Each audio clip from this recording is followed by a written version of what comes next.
Mojave Desert, California, November 1955. The dirt airstrip stretches across the desert floor like a scar carved into the ancient landscape, a testament to human determination to conquer distance and time through mechanical ingenuity. The twin-engine Cessna sits cooling in the afternoon heat, its metal skin radiating warmth like a living thing while the propeller blades tick slowly in the desert wind. This is emptiness at its most profound, where the curvature of the earth becomes visible and the sky seems to press down with the weight of infinity. No roads lead to this place, no telephone lines connect it to civilization. Only those who possess both aircraft and the skill to use them can reach this isolated patch of hardpan surrounded by Joshua trees and weathered stone formations that have witnessed the passage of geological ages. The wind carries the scent of creosote and dust, mixed with the lingering odor of aviation fuel and hot metal. Somewhere in the distance, a coyote calls to its pack, the sound floating across the emptiness like a voice from another world. This is California, as it existed before cities and highways, before the dreams of ambitious men transformed wilderness into suburbs and shopping centers. James Stewart stands in the shade of the aircraft's wing, 47 years old, and carrying himself with the quiet authority of a man who has faced death in the service of his country and emerged with his character intact. His wartime service as a bomber pilot over Europe has left him with an unshakable understanding of what courage actually means when lives hang in the balance, and there are no second chances for failure. Stewart's presence commands respect without demanding it, a quality that translates perfectly to the screen where he has specialized in playing ordinary men who rise to meet extraordinary challenges. But here, far from cameras and studio executives, he exists simply as himself, a professional who understands the difference between performance and reality. Glenn Ford sits on a wooden crate positioned to catch what little shade the airplane provides, 39 years old, and appearing perfectly comfortable despite the harsh conditions. Where other men might fidget or complain about the heat and isolation, Ford seems to draw energy from the desert environment, as if the unforgiving landscape speaks to something fundamental in his character. If you want to see more stories about Hollywood legends who prove themselves in places where only genuine skill mattered, subscribe to Glenn Ford Hidden Legacy. The two men have flown out from Los Angeles for reasons that have nothing to do with movies or publicity, seeking the kind of solitude that allows for honest conversation without the interference of agents, reporters, or industry politics. Out here, surrounded by emptiness and silence, they can speak as professionals rather than performers, sharing perspectives that would be impossible in more public settings. The conversation that changes the afternoon's direction begins innocuously enough, with shop talk about current productions and the technical challenges of creating authentic Western films.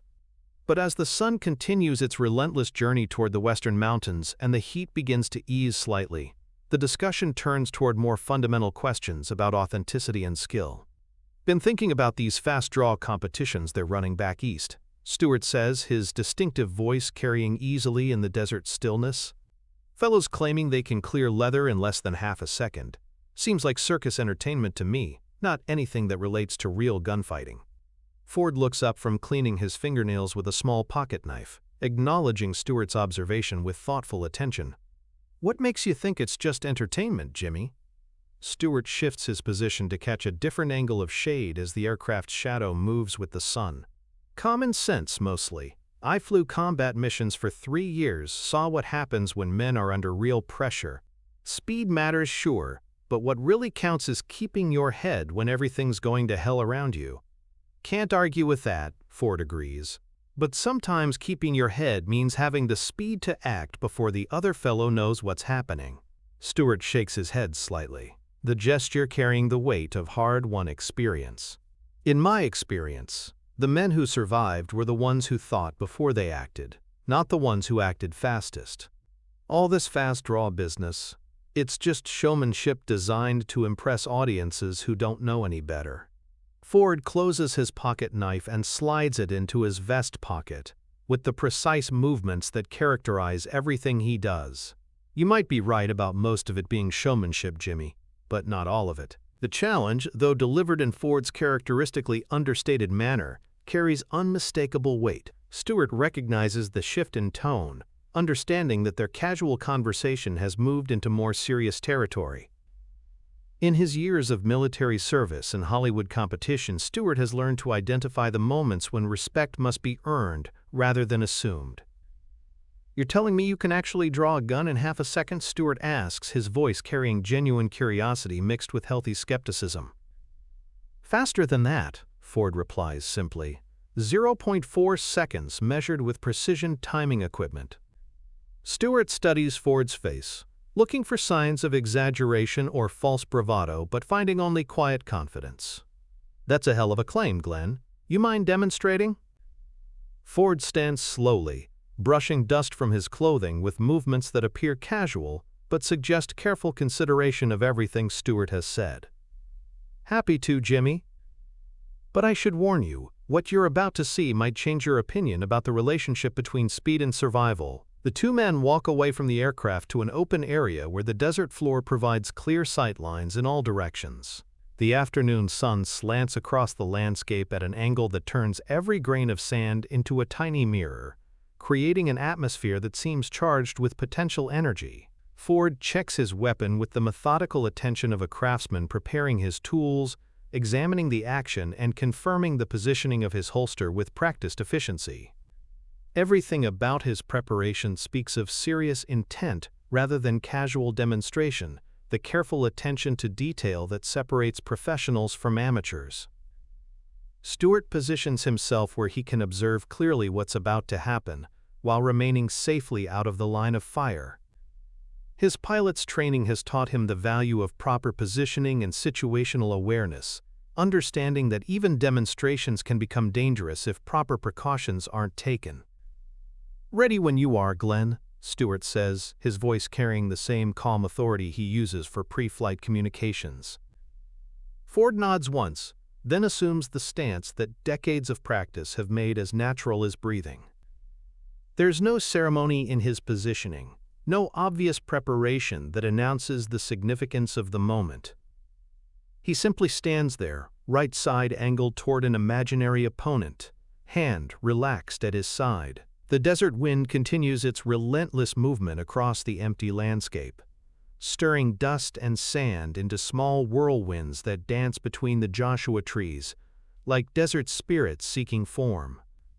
The only other sound is the distant tick of the aircraft's cooling engine and the soft whisper of Stewart's breathing as he prepares to witness something he expects to debunk. Ford's focus narrows to a point somewhere far beyond the physical boundaries of the airstrip, seeing something that exists only in his mind but has become absolutely real to his body. In that moment of complete concentration, Ford transforms from a Hollywood actor taking a break from filming into something far more dangerous and focused. His hand moves. The motion happens so fast that Stewart's combat-trained reflexes cannot track its beginning or follow its progression.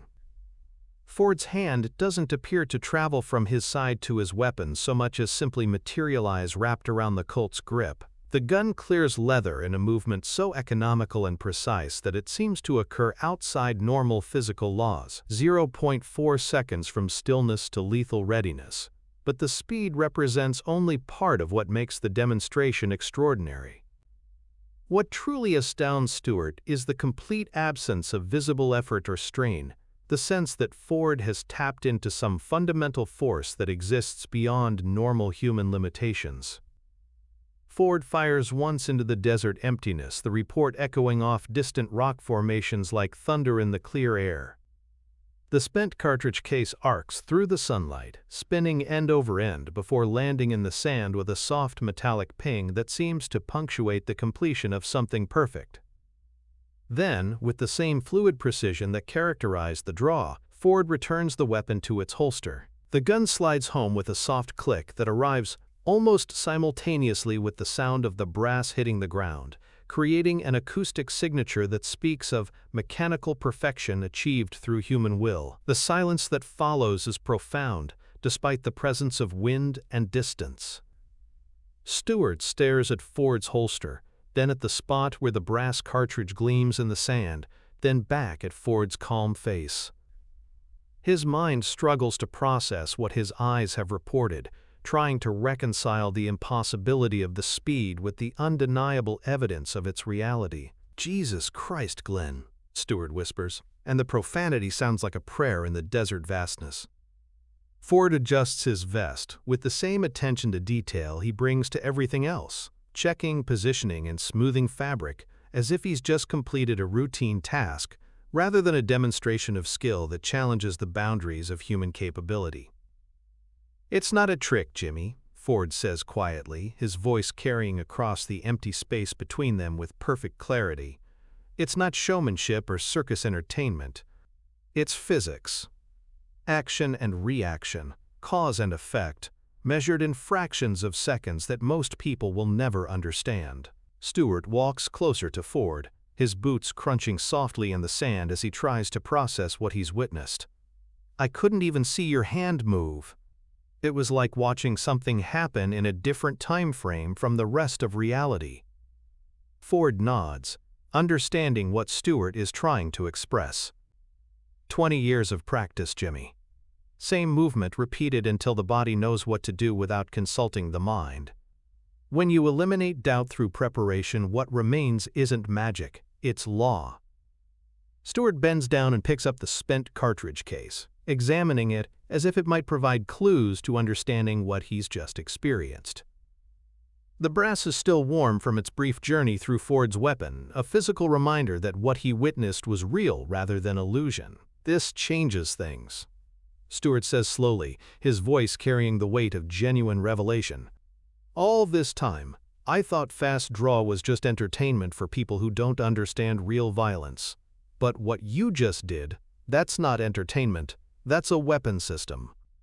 Ford extends his hand towards Stewart, and when Stewart gives him the cartridge case, Ford examines it briefly before slipping it into his pocket.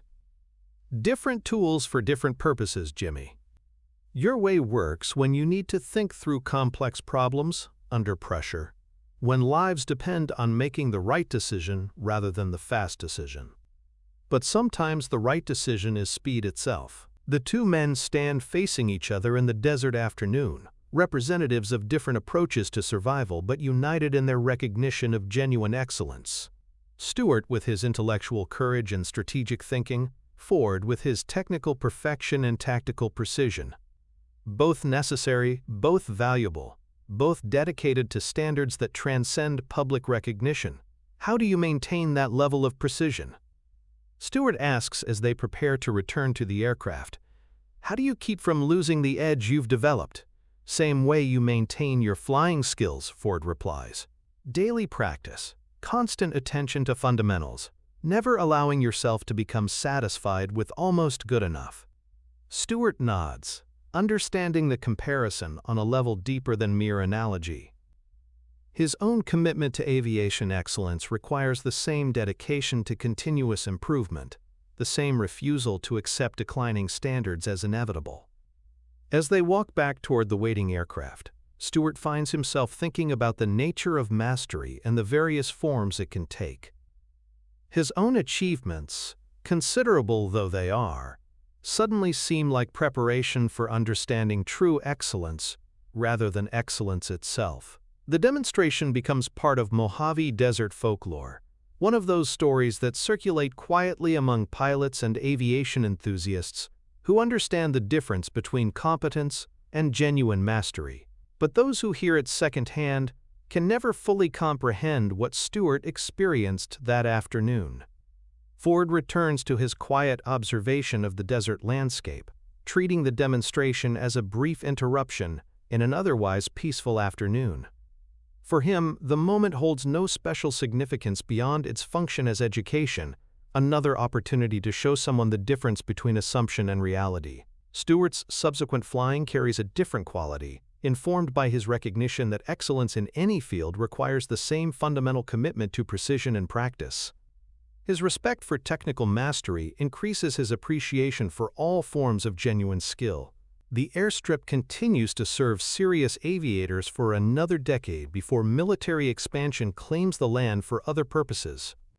But those who used it during its prime years always remember it as a place where the difference between opinion and fact was measured in fractions of seconds that redefined understanding. For more stories about Hollywood legends who prove their excellence through demonstration rather than reputation, subscribe to Glenn Ford Hidden Legacy.